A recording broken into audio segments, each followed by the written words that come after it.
Bonjour à tous et bienvenue dans cette nouvelle vidéo de déballage de boîtes pour Horror Arkham, le JCE. On continue les cartes spécialistes de la boîte La Cité Engloutie. J'ai accumulé beaucoup de retard, j'ai plein de trucs à faire ce week-end, donc je vais essayer d'avancer au pas de course dans cette vidéo sans toutefois sans vous perdre, sans être trop confus. Voilà. Comme d'habitude, 2 cartes. D'abord la carte, ensuite ce qu'on peut comment l'utiliser avec chaque investigateur qui a accès. Je passe vite sur ceux qui n'ont rien de particulièrement intéressant, dans les détails pour ceux pour qui c'est une bonne carte. Donc première carte, Sutra interdit. Et bien évidemment j'avais regardé ce que voulait dire, ce qu'était un sutra, et j'ai oublié depuis, Wikipédia, si la question vous intéresse. Donc, un soutien de niveau 2 qui coûte 2, qui occupe un emplacement de main, trait objet livre béni maudit, deck béni maudit ou sorcier uniquement, vous gagnez +1 à votre valeur de compétence tant que vous résolvez des événements en sort. Réaction lors d'un test de compétence requis par un événement sort, subissez jusqu'à 3 horreurs. Pour chaque horreur subie, révélez un pion chaos supplémentaire pour ce test. Choisissez un des pions révélés à résoudre et ignorez les autres. Alors première chose, ça le trait objet, ça se tuteur, notamment avec sac à dos. Enfin je dis notamment, je crois qu'il n'y a que le sac à dos qui tuteur. Ça se récupère dans la défausse avec récup. Livre, ça se tuteur avec le documentaliste ou avec la plume de corbeau améliorée. Et béni maudit, j'ai pas en tête de mécanique de tutorage. Voilà. Ça occupe un emplacement de main, alors c'est quand même généralement un des emplacements qui a le plus de valeur. Ça entre en concurrence avec tous les soutiens de main qui font des enquêtes, comme la lampe torche, les soutiens de main qui font du combat, exemple machette. Et aussi, comme on parle d'une carte qui va aider à utiliser les sorts, ça entre en concurrence avec l'atamé spirituel, qui vous permet une fois par an de vous donner un +2 à votre valeur de compétence pour un test sur une carte sort. Voilà. Maintenant, cette carte, elle fait quoi ? +1 à votre valeur de compétence tant que vous résolvez un événement sort. Donc un bonus passif. Point très intéressant, c'est +1 quelle que soit la compétence. Voilà, vous n'êtes pas limité au +1 en volonté. Quand même un truc, toujours faire attention, c'est +1 à votre valeur de compétence, pas +1 à chacune de vos compétences. Donc si vous utilisez un sort qui cumule 2 compétences, c'est qu'un +1. Voilà. Ça rappelle un petit peu l'aplomb inébranlable de niveau 3, qui vous dit « Vous avez +1 à votre valeur de compétence lors des tests de compétences sur une carte sort ». Sauf qu'inébranlable n'est pas limité aux événements, il marche aussi pour les soutiens sorts. Bien évidemment, vous pouvez combiner les deux cartes pour avoir un +2 en continu sur tous vos événements sorts, et un +1 pour les soutiens sorts. Les événements qui ont le trait sort, il y en a plein. Il y en a dans toutes les classes, mais sans surprise, il y en a plus en mystique.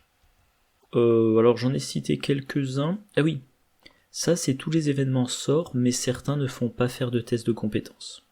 Et je suis en train de penser à un truc soudainement. Voilà, onglet rajouté. Donc je disais, tout ça c'est des événements sorts, certains ne font pas faire de test de compétences. Voilà.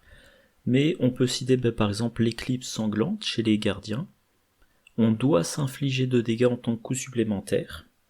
On combat avec sa volonté, on a plus d'envolonté et on inflige plus de dégâts.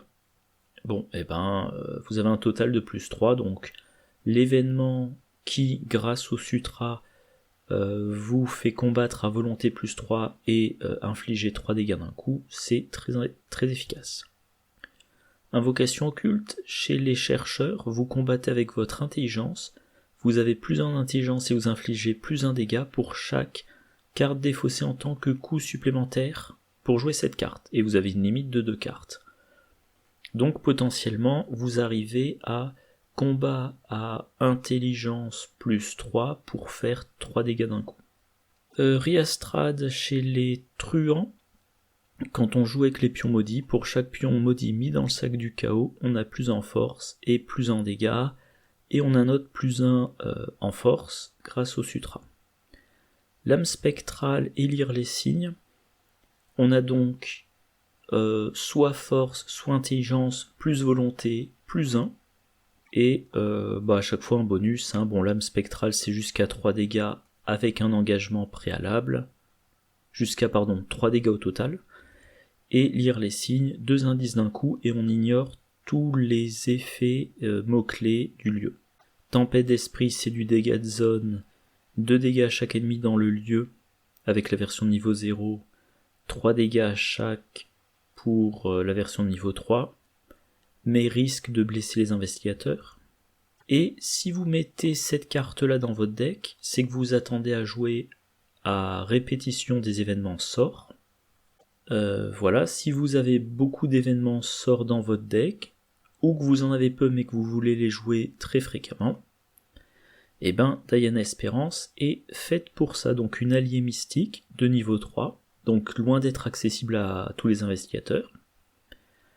Pas action rapide, voilà, capacité déclenchée. Attache un événement sort non faiblesse de votre main à Diana Espérance, limite d'un événement attaché à elle. L'événement attaché peut être joué comme s'il était dans votre main. Il n'est pas placé dans votre pile de défausse après avoir été joué, il reste attaché. En tant que coût supplémentaire pour jouer l'événement attaché, inclinez Diana Espérance et dépensez un secret. Elle a 3 secrets, il y a des méthodes de recharge de secrets, voilà. Donc potentiellement, chaque round, vous jouez votre événement et vous avez un bonus avec le sutra interdit. Le truc que j'avais failli oublier, prophétique, un talent tricolore de niveau 3. Alors niveau 3, donc pas forcément accessible à tout le monde, mais tricolore. Bon. Il a 2 ressources qui sont reconstituées au début de chaque round, et ces ressources peuvent vous servir à payer les événements. Quand le sutra vous donne le bonus. Voilà. Autre chose à mentionner, c'est la réaction. Lors d'un test de compétence requis par un événement sort, subissez jusqu'à 3 horreurs. Pour chaque horreur subie, révélez un pion chaos supplémentaire pour ce test. Choisissez un des pions révélés à résoudre et ignorez les autres. Donc de la manipulation de pions du chaos. Ça fait penser à Olive McBride. Elle, c'est au lieu d'en révéler un, on en révèle 3, on résout 2 des 3. Et là, c'est si on accepte de s'infliger assez d'horreurs, quand même 3 horreurs c'est beaucoup, on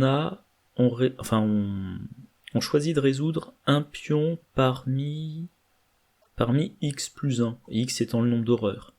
Donc si on s'inflige qu'une horreur, ce qui est quand même encore raisonnable, c'est 1 parmi 2. Et si vraiment on veut un pion en particulier, si vraiment on veut ce choix-là, c'est 1 pion parmi 4. Ça vous donne de bonnes chances de piocher le pion que vous voulez. Par contre, ça vous coûte cher en horreur, sauf si vous avez accès à Peter Sylvestre, qui à la fin de chacun de vos tours se soigne d'une horreur. Alors version de niveau 0, on peut lui mettre qu'une horreur, parce que sinon il est vaincu, mais la version de niveau 2, on peut lui mettre 2 horreurs. Donc Sutra plus Peter Sylvestre, potentiellement ça veut dire une fois par round, je choisis un pion parmi 2, et pour rappel, quand même, choisir un pion parmi 2, ça veut dire s'affranchir de l'échec automatique. Si on a la version de niveau 2, ça va être par exemple, on choisit un pion parmi 3, un round sur 2. Voilà. Alors, choisir un pion parmi plusieurs, premier intérêt, à partir de un pion parmi 2, comme je viens de le dire, on s'affranchit du signe des anciens, de l'échec automatique. Mais choisir les pions, ça permet aussi de choisir les plus favorables pour réussir largement. Donc j'ai regardé, est-ce qu'il y a des événements sorts qui vous demandent, qui ont un effet si vous réussissez assez largement ou pour chaque point de réussite, et il n'y en a pas. Je vérifie, il n'y en a aucun. Par contre, il y a des événements qui ont un effet quand on résout un pion spécifique. Je les ai pas tous mentionnés, tenez le premier de la liste, Absolution. Alors qui est... non, pardon, c'est pas celui-là que je pensais. Non. Ah non, je confondais avec autre chose. Ouais, je confondais avec autre chose, bon. Par exemple, donc, l'âme spectrale de niveau 2 et lire les signes de niveau 2 ont, si un symbole a été révélé lors de cette enquête, ou de l'attaque pour la lame spectrale, renvoyez l'événement en question dans votre main à la fin du tour. Donc, encore une fois, si vous êtes capable d'encaisser, mettons, 2 horreurs, voilà, vous avez Peter Sylvestre de niveau 2, vous jouez lire les signes de niveau 2, vous dites avec le sutra je m'inflige 2 horreurs, que je mets sur Peter Sylvestre de niveau 2, je pioche 3 pions, sur ces 3 pions je choisis lequel je résous, je choisis un pion qui a un symbole qui, bien évidemment, ne me fait pas échouer au test, le test est réussi, j'ai mes 2 indices, et je récupère mon lire les signes. Voilà. Voilà pour la carte. On va maintenant voir les investigateurs qui ont accès à ce qu'ils peuvent en faire. Donc les investigateurs qui ont le trait béni ou maudit ou sorcier, y a tout ça, on note un certain nombre de mystiques. Alors, Sœur Marie. Alors Sœur Marie, j'ai noté, déjà, voilà tous les événements sorts auxquels elle a accès. Il y en a un paquet vu qu'elle a accès aux cartes mystiques jusqu'au niveau 2. Mais j'ai noté, parmi tout cela, notamment le Croc de Tirfra. J'aime bien cette carte. Régulièrement, je me demande s'il n'y a pas un truc qui est sorti qui la rend plus intéressante. Croc de Tirfra, niveau 4, ça coûte 3, combattre. Combattre, choisissez un ennemi dans n'importe quel lieu révélé comme cible de cette attaque. Avant de résoudre cette attaque, vous avez le droit de vous déplacer vers le lieu de cet ennemi. Ajoutez votre agilité à votre force pour cette attaque inflige 3 dégâts. Donc cet événement sort, ça vous dit téléportation dans un lieu révélé pour combattre à force plus agilité plus 1 grâce au sutra, et si l'attaque est réussie, ça fait 4 dégâts. Sœur Marie, elle a 3 et 3. Donc avec le sutra, elle va quand même combattre à 7. Et si vous la jouez comme combattante, elle a probablement un allié qui la booste, donc ça fait du combat avec une valeur de compétence de 8. Pour 4 dégâts d'un coup, c'est quand même, je trouve, assez... c'est pas avec ça qu'elle fera tous ses combats, mais elle a un gros combat à faire, elle peut sécher un ennemi, et puis éventuellement derrière, l'allié qui la booste, c'est le flic en patrouille.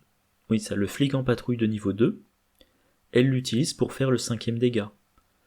Voilà, une action. En une seule action, elle peut se téléporter dans un lieu pour tuer un ennemi qui a 5 points de vie.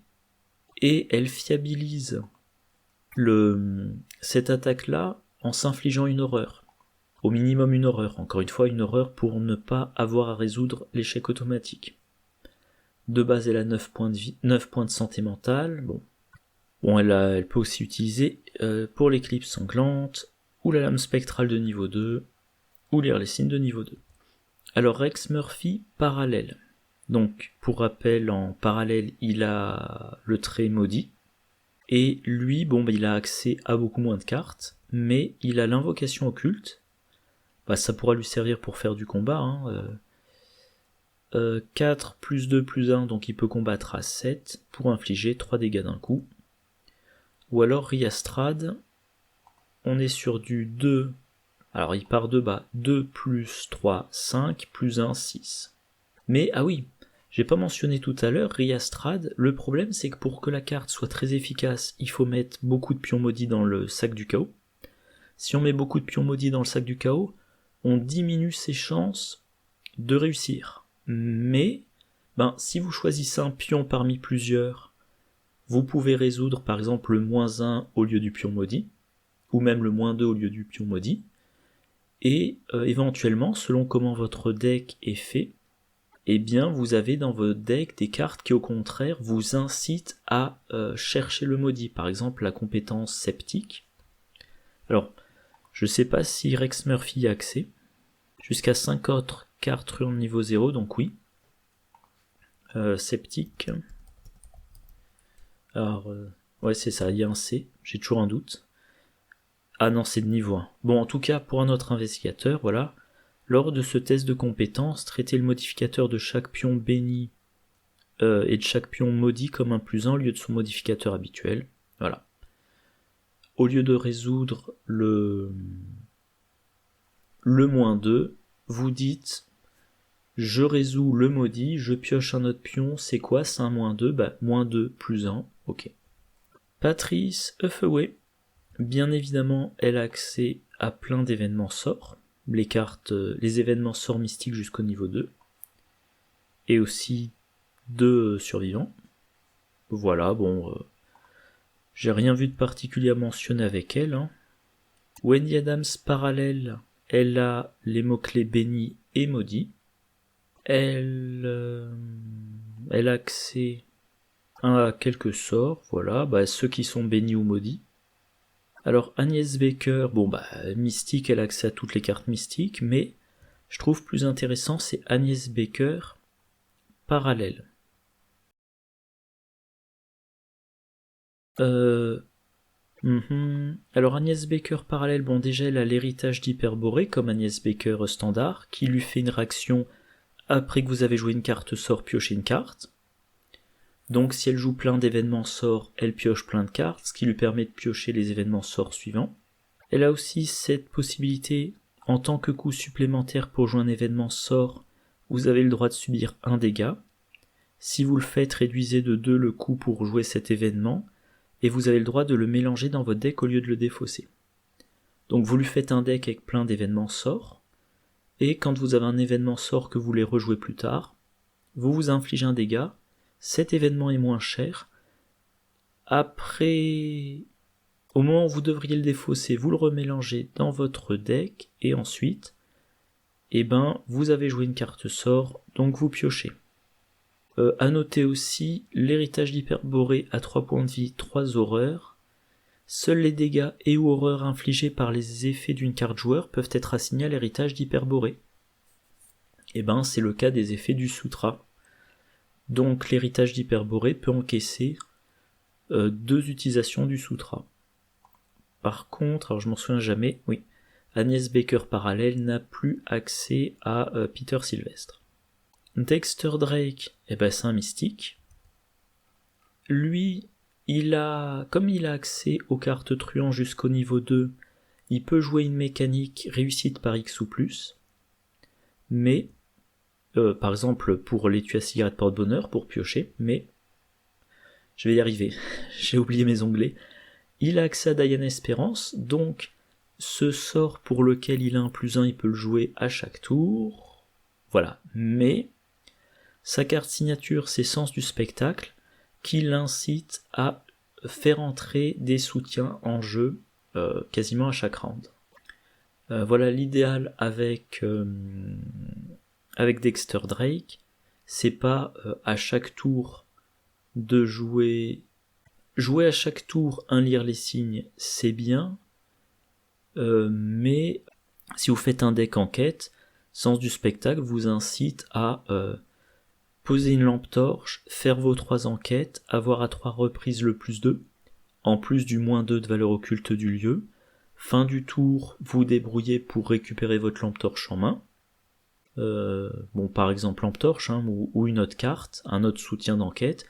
Round suivant, vous rejouez le soutien d'enquête, vous avez de nouveau le +2, et voilà. Donc Dexter peut faire beaucoup de choses avec le Sutra, mais moi, quand je fais un deck Dexter Drake, je fais pas un deck 0 événement, mais j'essaie quand même de faire un deck avec, je sais pas moi, entre 15 et 20 soutiens.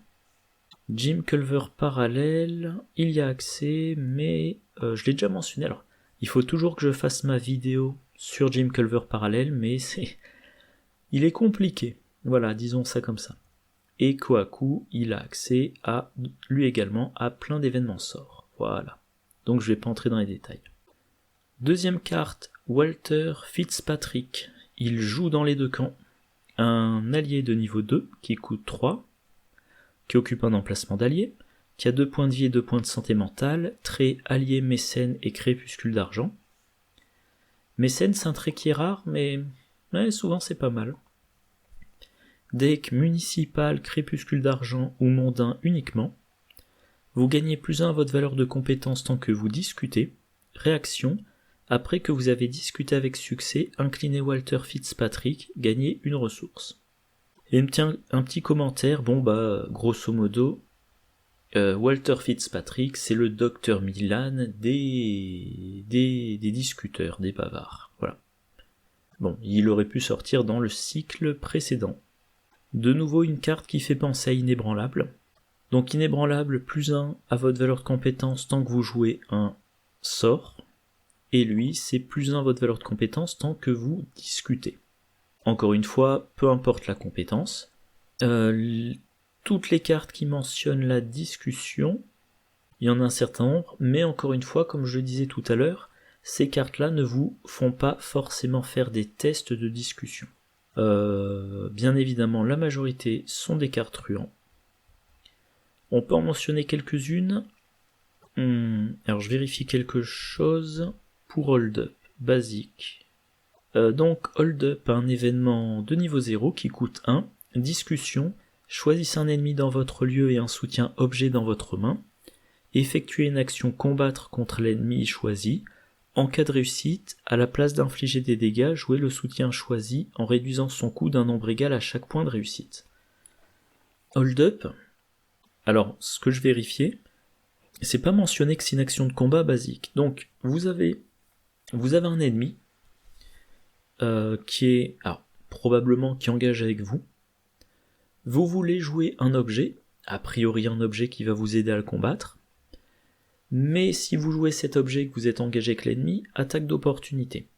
Mais si vous faites une discussion, pas d'attaque d'opportunité vu que c'est une discussion. Walter Fitzpatrick, il vous aide grâce au +1 à réussir votre discussion, parce que si vous ratez la discussion, vous ne mettez pas le soutien objet en jeu. Voilà. Donc il vous aide à réussir la discussion. Il vous aide il augmente d'un votre degré de réussite. Pire des cas, vous passez de j'aurais dû rater de 1 à j'ai réussi de 0. Mais potentiellement, ça devient j'aurais pu réussir que de 2, je réussis de 3.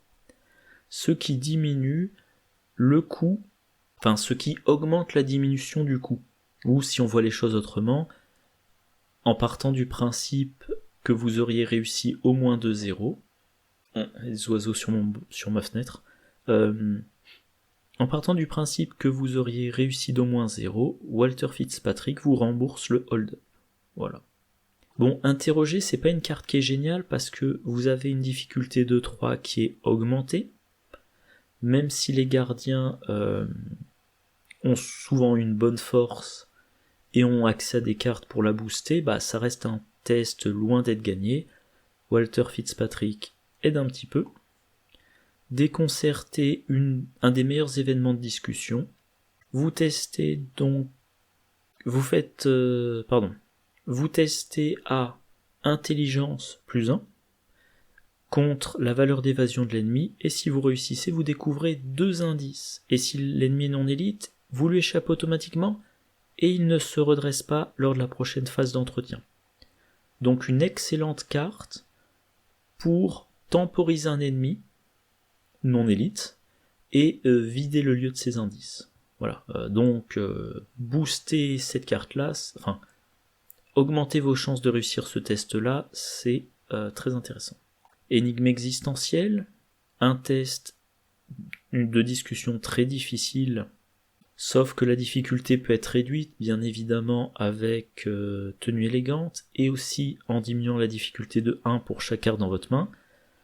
Vous échappez automatiquement à un ennemi non élite, vous le rendez distant, donc vous n'avez plus à vous soucier de cet ennemi-là. Si les chasseurs y vous suivent, et si vous voulez qu'un ennemi chasseur vous suive, c'est que votre deck, d'une manière ou d'une autre, tire avantage à conserver des ennemis à proximité.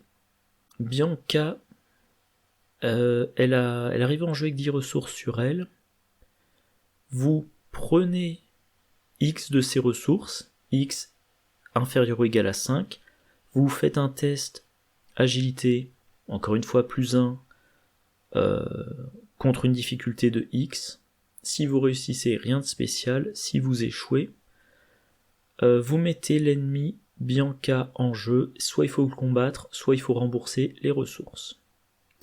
Bianca dans un deck discussion, c'est une super bonne source de ressources. Si vous gérez bien, si vous avez les actions, c'est quand même une alliée qui vous coûte 2, qui vous rapporte 8, qui vous rapporte 10, donc un bénéfice de 8, et qui encaissera un petit peu pour vous.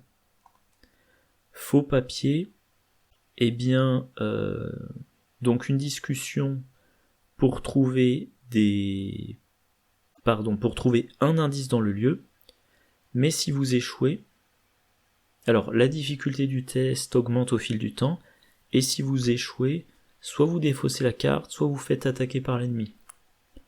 Très bonne carte d'enquête dans un deck discussion, surtout la version niveau 4. Escroquerie, vous gagnez une ressource par point de réussite. Walter Fitzpatrick, encore une fois, si vous auriez dû réussir, et il y a une difficulté de 0, donc si vous piochez n'importe quoi d'autre que l'échec automatique, vous réussissez. Grâce à Walter Fitzpatrick, vous réussissez d'un de plus. Donc, une ressource de plus, jusqu'à un maximum de 6, et effet de Walter, une ressource derrière. Donc, si vous auriez dû réussir de 5, si sans Walter Fitzpatrick, vous auriez dû réussir de 5, vous auriez dû avoir 5 ressources, avec lui, vous avez au total 7 ressources. Bon, intimidation, dont j'ai parlé il y a quelques vidéos. Voilà, potentiellement, remélanger un ennemi dans le deck de rencontre ou lui infliger 2 dégâts s'il est élite. Vamp de niveau 3, alors Vamp de niveau 3, justement, c'est une carte qui vous permet de faire 4 tests différents, avec 4 compétences différentes. Et là, Walter Fitzpatrick, il est génial parce qu'on voit bien son effet, il booste toutes les compétences, enfin il booste la compétence utilisée quelle qu'elle soit, et voilà. Drainer l'essence, du déplacement de dégâts de vous vers un ennemi, très bien. Murmure d'Apocalypse, pour vaincre un ennemi ou lui infliger des dégâts, s'il est élite. Et qu'est-ce que c'est que ça déjà ? Ah oui, comme pour la carte précédente, il vous donne un bonus, donc très bien pour toutes les cartes qui vous demandent de réussir de X ou plus, ou qui ont un effet pour chaque point de réussite. La carte la plus basique quand on parle de réussite par X ou plus, est tu à cigarette porte-bonheur. Vous réussissez votre discussion de 0 ou de 1, grâce à Walter, vous avez une ressource. Vous réussissez de 2 ou plus, vous avez une ressource et une carte. Voilà. Et Walter qui vous fait gagner des ressources. Si vous faites un deck discussion, vous pouvez vous pouvez espérer réussir une discussion par round. Il vous fournit une ressource par round. Et ça alimente votre pool de ressources pour que Relation Influente de niveau 3 vous fournisse 2 gros bonus par round. Ou si on voit les choses autrement, la ressource de la phase d'entretien plus la ressource de Walter Fitzpatrick, ça vous paie les 2 ressources pour redresser Relation Influente, et ça garantit que le pool de ressources qui vous sert à calculer votre bonus ne diminue pas. À un moment donné, vous avez 20 ressources, et jusqu'à la fin de la partie, vous aurez toujours votre plus 5 avec Relation Influente. Voilà pourquoi j'ai Bianca. Ah oui, Walter Fitzpatrick plus Bianca plus Relation Influente, c'est c'est la combo gagnante, la combo rentable. Bianca, alors, ça pareil, dans la vidéo qui lui était consacrée, j'étais entré en détail dans son fonctionnement, mais si vous avez la tenue élégante, vous allez probablement choisir X égale 2, comme ça vous êtes sûr de réussir le test, même si sauf si vous piochez l'échec automatique. Même si vous jouez en expert, vous piochez le -8, difficulté de 2, vous avez, je sais pas, vous testez à 6 contre 2, 6-8, c'est ramené à 0, la difficulté de 2 est ramenée à 0 grâce à la tenue élégante, donc test réussi. Bianca, vous l'utilisez à 5 reprises. Voilà, c'est ça, Bianca, vous l'utilisez à 5 reprises. Pour gagner au total 10 ressources, utilisez Bianca à 5 reprises. C'est 5 ressources avec Walter Fitzpatrick. Ça fait un total de 15 ressources. En 5 actions. Voilà. Qui y a accès? Eh ben, pas tant de monde que ça. Je vérifie quand même, j'ai un petit doute. Municipal, Crépuscule d'Argent ou Mondain. Alors attendez. Voilà. Municipal, Crépuscule d'Argent ou Mondain, oui. Il y en a 9. Enfin non, pardon, il y a ces 2 actions particuliers, donc il y en a 7. Bien évidemment, Alessandra Zorzi, c'est l'investigatrice qui est faite pour la discussion. Elle a le droit à une action supplémentaire pendant son tour qui est uniquement faite pour discuter.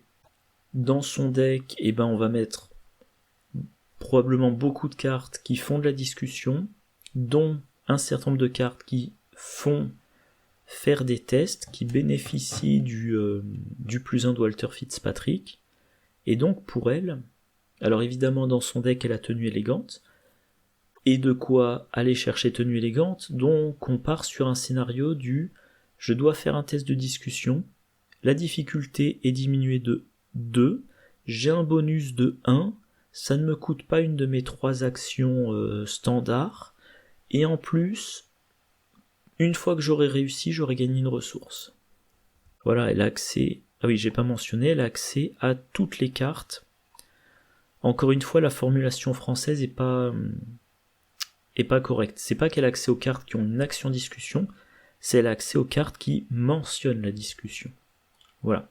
Donc tant qu'une carte fait de la discussion ou interagit avec la discussion, elle y a accès. Et sa carte signature fait faire des discussions.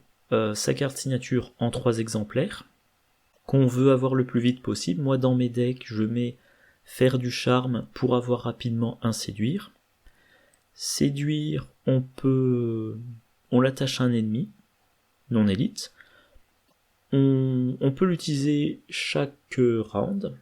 Alors, les tests qu'on fait avec, c'est des tests d'évasion ou des tests d'enquête, mais qui sont dans une discussion, donc qui bénéficient de la réduction de difficulté de 2 de la tenue élégante. Voilà, vous attachez séduire. Au 2e round, vous attachez séduire à un ennemi non chasseur. Je sais pas, vous l'envoyez dans un lieu connexe. De temps en temps, vous le changez de lieu, et pendant toute la partie, à chaque round, vous faites une enquête dans le lieu de cet ennemi, et ça déclenche Walter Fitzpatrick. Alors, George Barnaby, qui est municipal. Je suis déconcentré par l'oiseau qui est sur le rebord de ma fenêtre. George Barnaby, il n'a... Ah, pardon, j'ai dit une bêtise. Voilà, il a accès à jusqu'à 10 cartes chercheurs et ou truands de niveau 0. Donc il a accès aux cartes discussion truand de niveau 0. Dont Bianca, dont faux papier de niveau 0, escroquerie, voilà, et vamp de niveau 0. Et, ah oui, point important, tiens, j'ai jamais remarqué le chien. Point important, il a accès à contemplatif, une compétence de niveau 0, inné. Vous avez le droit d'attribuer contemplatif à une enquête ou un test de compétence lors d'une tentative de discussion dans votre lieu ou un lieu connexe. Si ce test est réussi, l'investigateur qui effectue le test découvre un indice dans son lieu. Walter Fitzpatrick l'aide à réussir ses discussions, et contemplatif, qui n'a aucun icône et donc n'aide pas à réussir les discussions, donne un bonus si on a réussi une discussion. Donc, y a un ennemi dans votre lieu, vous jouez escroquerie pour gagner des ressources, vous attribuez contemplatif, vous réussissez le test, vous avez les ressources d'escroquerie, vous avez la ressource de Walter, vous avez l'indice de contemplatif. Voilà. C'était là.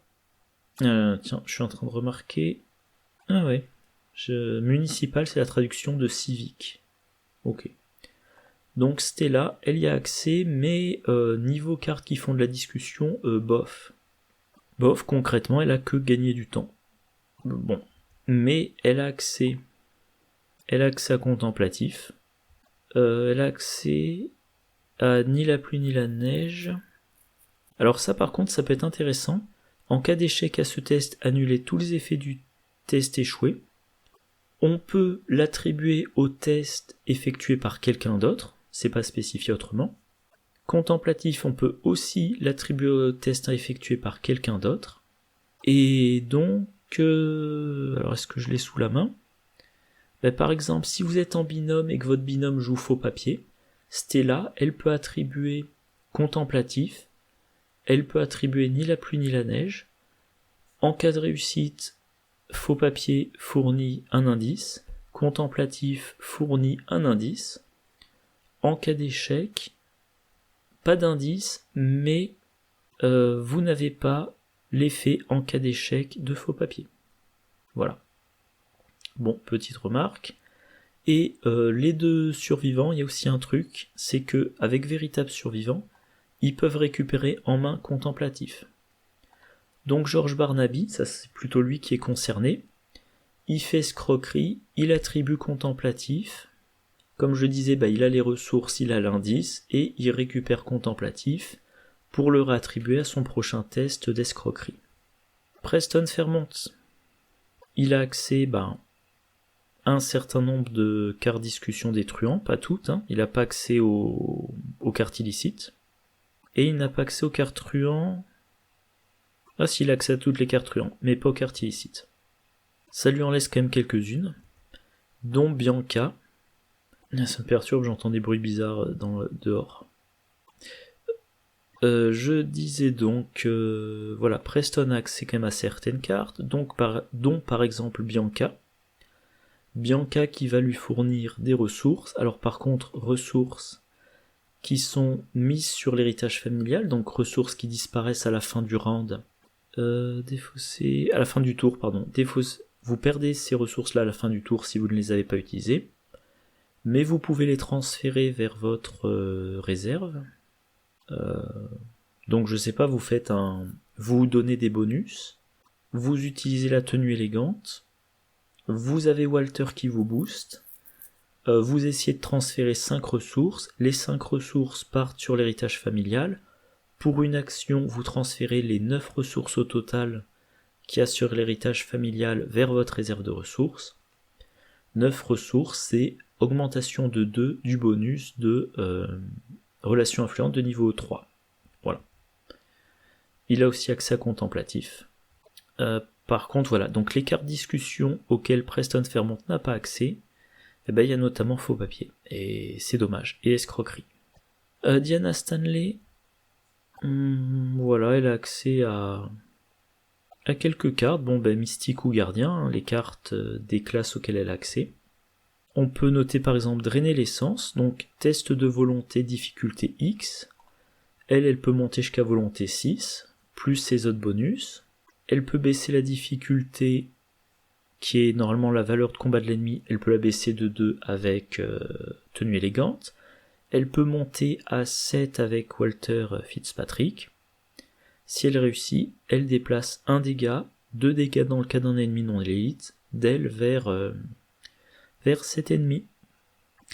Et je ne l'avais pas mentionné, je l'avais pas prévu, mais drainer l'essence, c'est un sort, ça s'attache à Diana Espérance, donc potentiellement à chaque round, vous transférez 2 dégâts sur l'ennemi. Et puis, comme c'est un événement sort, le Sutra dont on parlait tout à l'heure, il vous booste. Donc voilà, Diana Espérance, avec Walter Fitzpatrick, le Sutra interdit, Diana Espérance. Voilà. Et on a Charlie Kane aussi, qui a accès à Walter Fitzpatrick. Bon, Charlie Kane, alors il est municipal et il a accès à tous les alliés qui n'imposent pas d'avoir un trait. Alors les événements de discussion auxquels il a accès, ça dépendra des classes qu'on lui choisit. Parce que quand on fait son deck, on choisit 2 classes et on a accès à toutes les cartes jusqu'au niveau 2 dans ces 2 classes-là. Donc concrètement, on peut lui donner accès à n'importe quelle carte de discussion jusqu'au niveau 2. Notamment les cartes truands. Alors à noter, sa carte signature à Charlie Kane, c'est Bonnie Walsh. Elle a 2 icônes libres, ce qui peut être intéressant si on choisit comme classe gardien avec bien préparé. Réaction, après que vous avez incliné Bonnie Walsh, redressez un autre soutien allié que vous contrôlez, limite d'une fois par round. Et pour rappel la capacité de Charlie Kane, dans une fenêtre d'action rapide, lors d'un test de compétence, vous inclinez un soutien allié que vous contrôlez, vous gagnez +1 à votre valeur de compétence et +1 supplémentaire pour chaque icône de compétence possédée par ce soutien allié qui correspond au type du test. Et un icône libre correspond à tous les types de tests. Donc, que je dise pas de bêtises. Vous faites un test de discussion. Vous avez le +1 de Walter Fitzpatrick. Vous réussissez ce test. Par exemple, c'est escroquerie. Vous inclinez Walter Fitzpatrick, vous gagnez une ressource. Vous faites un deuxième test de discussion qui vous demande de faire un test. Vous inclinez Bonnie Walsh. Elle a 2 icônes libres, donc elle vous donne un +3 pour réussir ce test de discussion. Et vous avez toujours Walter Fitzpatrick qui vous donne son +1. Donc vous avez un +4. Vous avez 1 dans chaque compétence, vous avez votre +4, donc pour le moment vous êtes à 5 contre difficulté. Probablement 5 contre difficulté -2, vous pouvez avoir d'autres bonus passifs. Voilà, au moment où vous après avoir incliné Bonnie Walsh, vous redressez un autre allié, en l'occurrence Walter Fitzpatrick, vous continuez la résolution de ce test de discussion, vous le réussissez, et donc vous avez discuté avec succès, vous réinclinez Walter Fitzpatrick, vous regagnez une ressource. Voilà, Charlie Kane peut déclencher Walter Fitzpatrick 2 fois par round. Voilà, bilan. Alors soutien interdit, ça vous booste pour réussir vos événements sorts. Et si vous jouez un deck avec beaucoup d'événements sorts, mettez cette carte là. Voilà. Tout simplement, ça vous aide à réussir vos événements sorts.